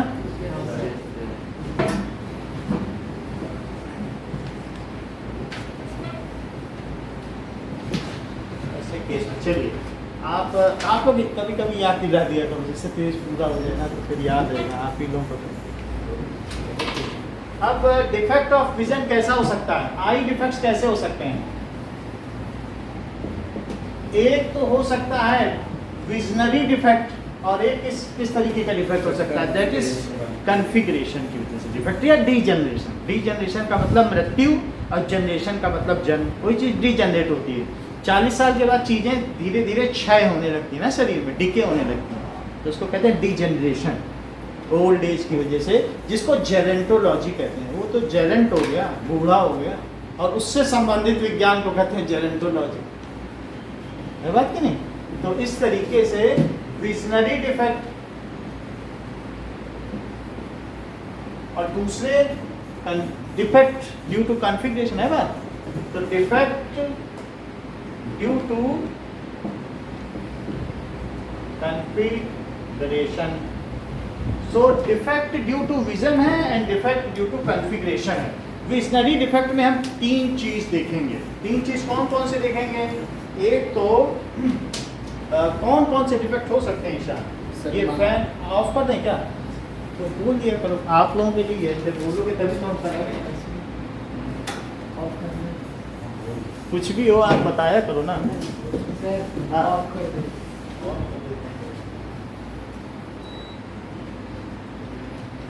जो भी आप बता दिया करो, जैसा है एडजस्टमेंट। आप लोग एक बार 2 बार बताओगे हमें पता चल जाएगा कि फिर ईशान कहाँ बैठे, उनको कैसा चाहिए, और नहीं बताओगे तो पता ही नहीं चलेगा। थोड़ा बहुत तो अंदाज़ा लग जाता है, लेकिन देर भी हो सकती है ना। चलो अब देखिए विजनरी डिफेक्ट कौन से 4 तरीके के हैं। Sir myopia, hypermetropia, presbyopia. हाँ बोलो। चौथा। अच्छा कोई बात। मायोपिया, ठीक है। मायोपिया का मतलब क्या चीज होती है, और do you infer with myopia, यानी it is also known as, ये हम बाद में देखेंगे, नियर साइटेडनेस। और दूसरा क्या है, सर हाइपरमेट्रोपिया। हाइपरमेट्रोपिया। और तीसरी चीज प्रेसबायोपिया। बायोपिया। और एस्टिग्मेटिज्म। सर ये बुक में है क्या, हैं? ये बुक में खोलता हूँ। एस्टिग्मेशन, अभी जो इसको देखेंगे एस्टिग्मेशन भी बुक में ही दिया गया। तो एस्टिग्मेशन, जस्ट एक मिनट, इसका स्पेलिंग देखने को बताऊं।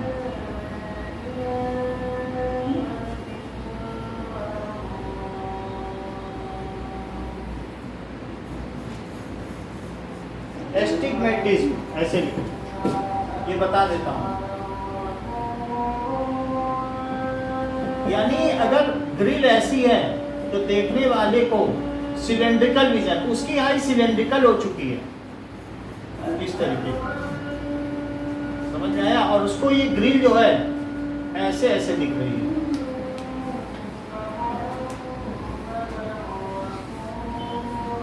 यानी समझ में आ गई बात ना। सीधी ना दिखे, ऐसे दिखे, तो ग्रिल अलग अलग दिखे ना, तो पता चलता है मुझे तो सिलेंड्रिकल, यानी एस्टिग्मेटिज्म अभी हम आगे बताएंगे आपको कि जो चीज़ ऐसी ग्रिल है और इसके थ्रू अगर देखी जाए तो ऐसी दिखे। हमारा चश्मा जो है, यानी हमारी जो आंखें हैं ना, वो क्रिस्टलाइन ना हो कि कहीं से इधर से दबा दिए किसी ने, तो लेंस ऐसा पतला सा हो गया। लेंस कैसा हो गया, ये गोल ना हो करके ये कहीं से दब गया। समझ में आ गई बात कि नहीं? इधर से दबा दें हम लेंस को, जेली को दबा दें तो वो दब जाएगा, तो सही चीज नहीं होगी। जो डिस्टेंस है, जो सिमेट्री है, वो उसकी खर्च हो जाएगी, खत्म हो जाएगी। तो जो लॉस ऑफ सिमेट्री की वजह से ऐसा होता है। तो हम सिलेंड्रिकल लेंस पहले पढ़ चुके हैं ना, लेंस कैसे कैसे होते हैं, स्फेरिकल लेंस भी होता है, सिलेंड्रिकल भी होता है, वो चीज़। अच्छा, इसमें बताइए आप श्रेयान, ये कौन सा आएगा? श्रेयान नाम है ना आपका, बताइए। सर एक तो कैटरेक्ट आई, यही है। सो दिस इज कैटरेक्ट। सबसे पहले क्या बताया गया है कि इफ अवर लेंस, आंखों में इसमें क्या लिखा गया है कि crystalline lens of people at old age become milky and cloudy। सो आपको मालूम है कि ये चीज दिखती वाइट है, क्यों वाइट है, कहाँ वाइट है? सबसे पहली बात, कहाँ वाइट है? ये इसके अंदर जो है ना, तो इसके अंदर जो आइरिस है, इसे खोला जाता है शटर को जबरदस्ती, और उसके अंदर ओपनिंग आ गई, प्यूपिल। प्यूपिल के अंदर लेंस है, और लेंस के ऊपर क्लाउडी मेम्ब्रेन। ये ना सोचो कि ऊपर की लेयर हटानी है, ऊपर की लेयर नहीं हटानी है, आइरिस को जबरदस्ती खोलना है। फिर उसके बाद प्यूपिल कुछ नहीं है, प्यूपिल तो एक ओपनिंग है, फिर उसमें ट्वीज़र डालना है, और ट्वीज़र डालने के बाद झिल्ली पकड़ के खींच लो। तो जो अंदर का ये जो लेंस इसमें दिख रहा है ना, तो वो जो अंदर का लेंस इसमें दिख रहा है, उसके अंदर, इस कॉर्निया पे नहीं है, इसके अंदर का जो लेंस है, अगर हम इसे खोलें तो खोलने के बाद क्या होगा? देन इट इज़ हैविंग जो ओपनिंग है भाई, अगर आपने आँख खोल ली तो इसके अंदर हमारा ये लेंस है, ये है। तो ये जो लेंस है हमारे अंदर का क्रिस्टलाइन लेंस है। दिस क्रिस्टलाइन लेंस, इसमें क्लाउडी लेयर होगी। This crystalline lens contains cloudy layer. बाकी और भी अंदर चीज़ें खुल सकती है, तो जब हम लोगों को डिटेल तो पढ़ना नहीं है, इसलिए ज़्यादा चक्कर नहीं, इसको खोलोगे तो रेटिना मिल जाएगा। तो इस चीज़ को हम, इस पर अगर लेयर आ जाए, हाँ, तो 3 ही हम भी पढ़ेंगे, हम ज़्यादा क्यों पढ़ेंगे। अब देख लो, कैटरेक्ट तो लिखा है ना बुक में, बोलो। Yes, sir. कि crystalline lens of people at old age become milky and cloud. This is called cataract. So, in old age, अरे लास्ट लाइन पढ़ो ना, पेज नंबर कौन सा है? 188। In old age, crystalline, अभी दिखी, बोलो, becomes milky and cloudy। सो इसकी वजह से क्या होगी? The image become blood. ठीक है? So the image of any object becomes blood. It is called cataract. And it can be remove. ये डिफेक्ट है, या ये जो हाँ नहीं, ये तो अभी नीचे का, ये पहले वाला, ऊपर का नहीं हटाना है। So it can be remove, it can be remove by cataract surgery.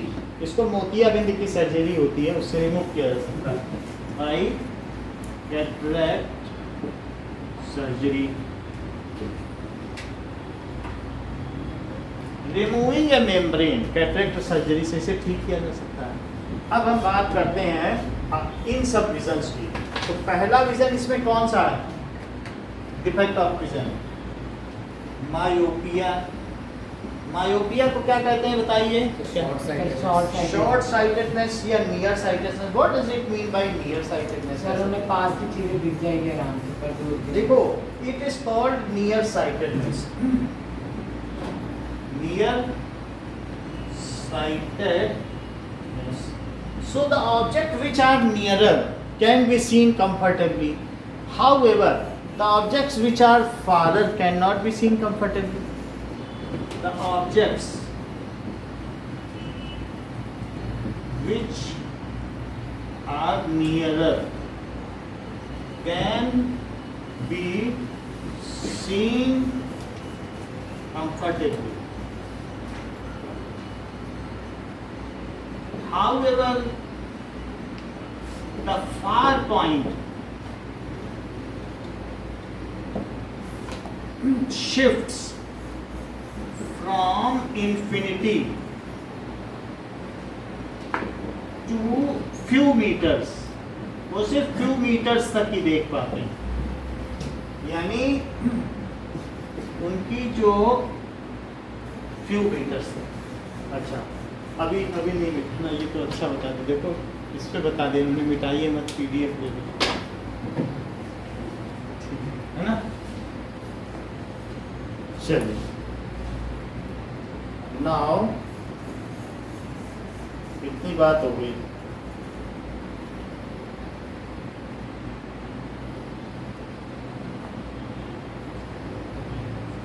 Okay, अभी हटा दें, नोट किया थोड़ा ऊपर का?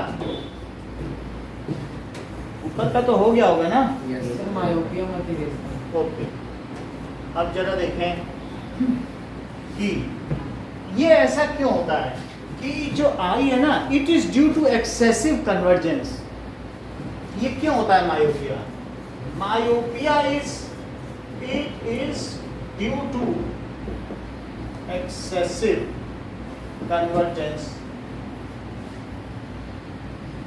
ऑफ आई लेंस, यानी इतनी ज्यादा मोटी हो गई है ये आई की, इसमें अब ये क्या कर रही है, इतनी ज्यादा, हेल्दी आई में इतना नहीं मोटा होता है, तो ये क्या कर रही है कि अगर तुम इन्फिनिटी से लाओगे तो कह रही है कि हम इसको यहीं दबा देंगे, रेटिना तक जाने नहीं देंगे, क्योंकि इससे ज्यादा मैं पतली हो नहीं सकती। क्रिस्टलाइन लेंस क्या बोल रहा है, मैं इससे ज्यादा नहीं पता, इतना तो रहूंगा ही रहूंगा। तो इस केस में the image of any object kept at infinity will be formed before retina due to its excessive convergence. तो दबा दे रहा है पहले ही, पावर ज्यादा है तो दबा नहीं देगा, तो इट इज इस वजह से इन दिस केस, तो फिर वो इंफिनिटी की चीज देख पाएगा जब रेटिना पे पहुंचेगी नहीं रेंज, और अगर पहुंचेगी तो क्या ऐसे नहीं पहुंचेगी, ऐसे पहुंचेगा तो स्टार उसको धुंधला धुंधला दिखाई, सही इमेज ही नहीं बनी। पॉइंट साइज चीज पॉइंट साइज दिखे तो ठीक हो, पॉइंट हर पॉइंट। अब आप ये पेन देख रही हो तो इस पेन का ये पॉइंट आपको यही पॉइंट दिखे तभी तो ठीक है, और दूसरे के साथ इस पॉइंट के भी, इस पॉइंट से 100 रेज निकल रही मिलियंस, और वो भी एक पॉइंट पे मिले आपको, तब तो सही ना, हर पॉइंट से मिलियंस रेज निकल रही हैं, और वो आपकी आइज में जाके सिंगल पॉइंट बना रही है और सीक्वेंसली बना रही है, तभी तो देख पा रही है, और सब ओवरलैप कर जाए एक दूसरे में तो कुछ दिखेगा, ठीक ठीक नहीं दिखेगा ना। अच्छा, तो इस तरीके से क्या होता है, ये एक्सेसिव कन्वर्जेंस होता है, और इमेज कहाँ बनती है, देखो बुक में लिखा हुआ है, इन दिस केस। ये क्या है, ये जो चीज है यहाँ पर, इसका एक नियर पॉइंट है, नियर पॉइंट 25 सेंटीमीटर से पहले भी हो सकता है, उसका कोई बॉडरेशन नहीं है, यहाँ भी रख के पढ़ लेगा, उसके पास तो कन्वर्जेंस है, यहीं रख के पढ़ ले, लेकिन फार पॉइंट पे बॉडरेशन है। वो बोल रहा है कि देखो 80 सेंटीमीटर से दूर की चीज हमें मत दिखाना, या वो कह रहा है 2 मीटर से दूर है, 2 मीटर ज्यादा चाहिए बस। तो उसने क्या बोल दिया मायोपिया ने कि यहाँ तक होगा तो मैं कन्वर्ज कर लूंगा, और इसके ऊपर लाए तब नहीं कर पाऊंगा। तो इस जो मायोपिया है उसके पास क्या है, उसका फार पॉइंट होता है।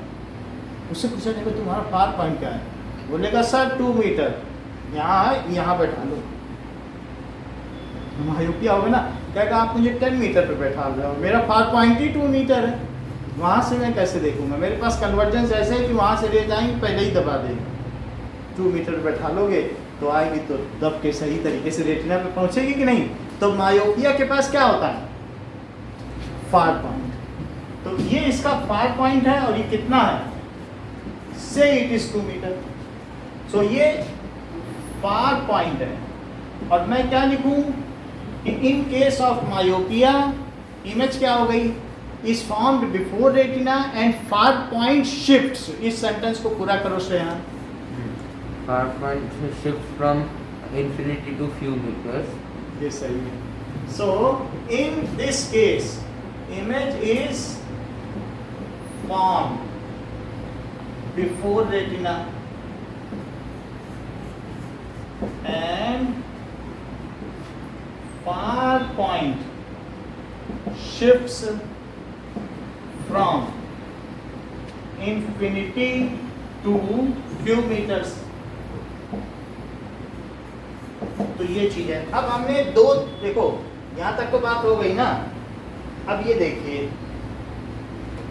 कि करेक्शन ऑफ विजन ये क्या है, ये डिफेक्ट ऑफ विजन है। 3 इमेज होती हैं देखें, और एक फार पॉइंट और तीसरा करेक्शन।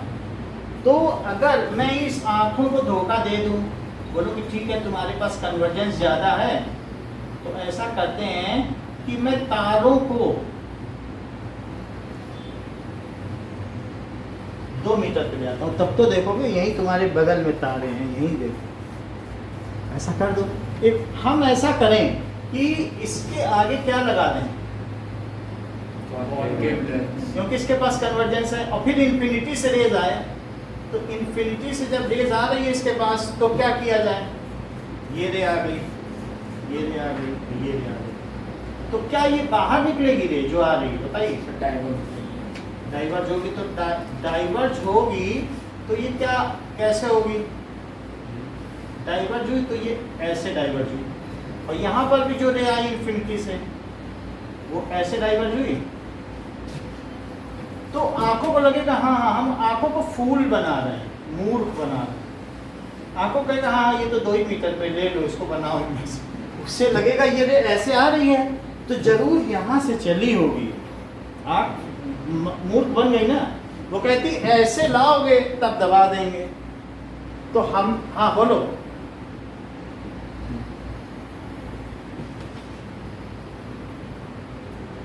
राइट डिस्टेंस के आपको 2 मीटर पे तारे लगेंगे, आप बार बार छूने की कोशिश करोगे, यही उसकी राइट डिस्टेंस है। समझ में आई बात? आप क्या पता लगाओगे उसमें, तो देख लो तारों को, सब चीज 2 मीटर पर है। 1.5 मीटर पर पृथ्वी, 2 मीटर पर सूर्य इतना समझो, और उसके बीच में सारे ग्रह, इतना ही है आपके लिए, सब कुछ यही है, पूरी दुनिया 2 मीटर। समझ में आ रही बात? तो अब यहाँ पर आपके पास है, और ये इसको ये करेक्शन ऑफ विजन हो गया। आप चीज़ों को डिस्टिंक्टली देख रहे हो, ये क्या कम है, ये देखिए ये बन गया येलो स्पॉट पे आपका इमेज। अब देखिए, तो समझ में आ गया ना करेक्शन ऑफ विजन कि हमने क्या किया। अब आपसे वो पूछ रहा है कि किस तरीके का कॉनकेव लेंस यूज किया जाए जिससे कि if a person has a far point 2 metre, so what power of concave lens, या लेंस ही पूछ रहा है कि अब हमें कैसा लेंस यूज करना है। अब इस पे क्वेश्चन आया तो क्या करें, तो इसे आप लिख लीजिए करेक्शन ऑफ विजन। इतनी बात समझ में आ गई, ये करेक्शन ऑफ विजन हो गया। और ये क्या हो गया, मायोपिक डिफेक्ट, तो डिफेक्टिव आई, ठीक है, और ये फार पॉइंट है, तो 3 defective I, far point and correction of vision. समझ में आ गई बात कि किस तरीके से हुआ है। अच्छा, ये रे बिल्कुल सीधी बनानी है स्केल से, क्योंकि ये हमने थोड़ी टेढ़ी मेढ़ी बना दी है। यहाँ पर ये टिल्ट नहीं करनी चाहिए, क्योंकि टिल्ट कर जाएगी तो दिक्कत हो जाएगी, क्योंकि रे पीछे ऐसी कैसी आनी चाहिए, इट शुड बिल्कुल स्ट्रेट होनी चाहिए, और यहाँ पर भी ये वहीं पे मिले। समझ में आई बात कि नहीं? और फिर चाहे आप डॉटेड बना लो, यहाँ से आई और यहाँ तक आप क्या कैसे करो, यहाँ तक तो जो आ रही है रे सीधी ले लो, और फिर यहाँ से फिर भी थोड़ा बहुत मेरे में हो रहा है, आप इसे एडजस्ट करें। समझ आए, ये सीधी रे होनी चाहिए, ये भी पीछे आके सीधी रे। Is it okay? तो अब हमने ये देख लिया है। Now one question is there, if far point of myopic eye is 2 metre, what power of concave lens he should use. अगर ये क्वेश्चन सिलेबस में होता तो ऐसे आता है। सो इफ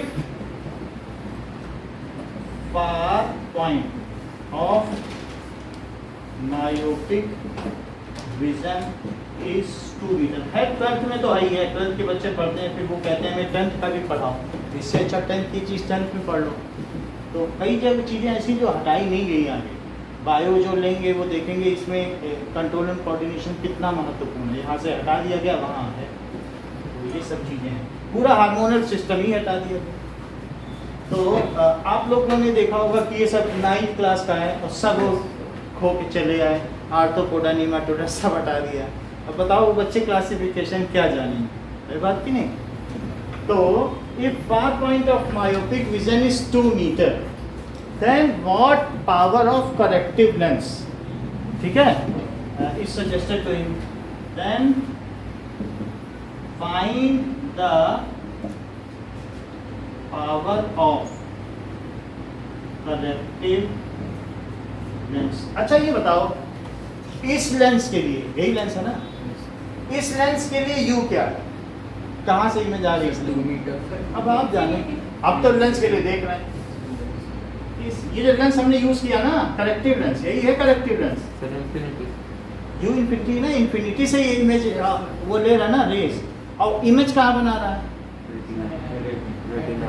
ये ठीक बता रहे -2, बहुत अच्छा बताया। नहीं तो कोई ऐसे होता कह देता रेटिना बना, नहीं इन्हें कॉन्केव लेंस की जानकारी भाई, ऐसे ये नहीं बता रहे हैं, ये कॉन्केव पे देख रहे हैं, ये अर्जुन है और इनकी जो नज़र है वो मछली की आंख पर है, कह रहे हैं ऐसे गई, और नहीं तो दूसरा होता वो ट्रेन बना के रख देता, आगे गई फिर कॉन्वेक्स में, तो उसके आगे कहाँ गई तो फिर रेटिना बनी। वो ये ट्रेन नहीं बना रहे, ये क्या कर रहे हैं, कह रहे हैं कि u इसका क्या है -इन्फिनिटी और v क्या है, ये पिछले चैप्टर पे चल रहे हैं, है बात की नहीं। तो v क्या इनके लिए है, बोलो अनीशा, है बात, इतनी बात समझ में आ गई। 2 चीजें f पता चल जाए, देख लो यही है कॉन्केव लेंस। अब कौन से लेंस में क्या बनती है हमें ज़्यादा नहीं पता, लेकिन जो ये कॉन्केव लेंस है डाइवर्जिंग लेंस होता है, तो कई बार ये अपीयर टू, ये तो डाइवर्ज हो रही है, so they appear to diverge from here. लेकिन सर v के वहाँ पे तो प्लस साइन होता है ना, बोलो v के वहाँ पे तो प्लस साइन तो होता है। कहाँ हुआ प्लस, इसी को तो ये है ना साइन कन्वेंशन, Yes, sir. जब इसके इधर बन गई तो कहाँ प्लस हुआ, और नहीं तो फिर बुक खोल लो, अभी एक घंटे से नहीं खुली, अब खोल लो, अब पिछले चैप्टर में देख लो, आप देख सकते हैं कि वहाँ वो भी निगेटिव है, बस 2 ही केस हैं उसमें कॉन्केव लेंस में, दोनों में निगेटिव है, और नहीं तो हम खोल के दिखाएंगे, है बात नहीं। तो वो तो it is at your hand reach, आप कंफर्म कर सकते हैं पिछला पेज खोल के, कॉन्केव में इधर ही बनती है सारी केसेस। तो ये चीज़ इज इट ओके। अब हमें क्या निकालना है, u दिया है, v दिया है, f निकालना है। सो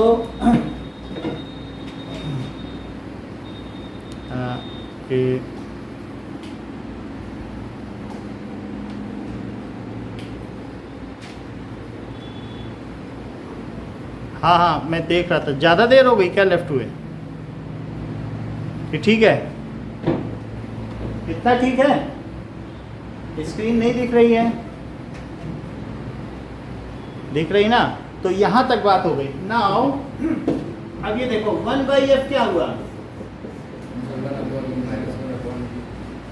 यही होता है, तो 1/v क्या हुआ, और ये क्या हुआ, बोलो सही है। तो क्या लिखा जा सकता है इसको, सर -2 क्या इट इज, ये तो 0 हो गया ना, तो -0.5 और +0, क्यों, क्योंकि माइनस माइनस प्लस, +1/इंफिनिटी, और +1/इंफिनिटी तो 0 हुआ, तो इसलिए 1/f इतना है। क्या यही पावर है, क्योंकि चीजें मीटर में ली गई हैं, तो पावर कितनी हो गई, -0.5 भी। क्या ये निगेटिव है, ये बताता है कि कॉन्केव लेंस है, निगेटिव है, पावर निगेटिव, तो वो लेंस कौन सा हुआ, कॉन्केव, तो पॉजिटिव। तो ये देख लो, ये चीज आप जो बोल रहे हो यहाँ लिखा, तो आप इसे प्लस का 1/इंफिनिटी लिखोगे, बोलो अभी ठीक है, Yes. Minus minus plus. अच्छा 1/इंफिनिटी को क्या लिखोगे, बोलो, कुछ 10 लाख 5 लाख कुछ तो लिखोगे, 1/10 लाख करोड़ कुछ तो लिखोगे, और वो चीज क्या बन जाएगी बताइए? जीरो नहीं बन, क्यों नहीं बनेगी? क्योंकि 1 इसकी वैल्यू बताओ जरा, थोड़ा लिख लूँ तब बताना, अभी जल्दी मत करना। हाँ बताओ, क्या ये इतनी नहीं बनेगी? अभी मुझे और जीरो लिखने हैं, थोड़े कम लिखने हैं। बोलो, लग रही है कुछ कुछ जीरो जैसे हैं? ठीक है, इतनी बात आपको समझ में आ गई कि कैसे ये हमने मायोपिया का केस समझ लिया ना। नहीं रखेंगे आज के लिए। Okay, welcome.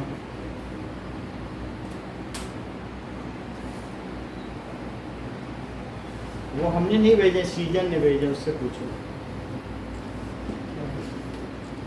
पता नहीं कुछ बच्चों के नाम भेजे हैं। सर वो टेस्ट होने वाला है हाँ। सर हमारा फ्राइडे को। वो स्पेशल बात करते हैं।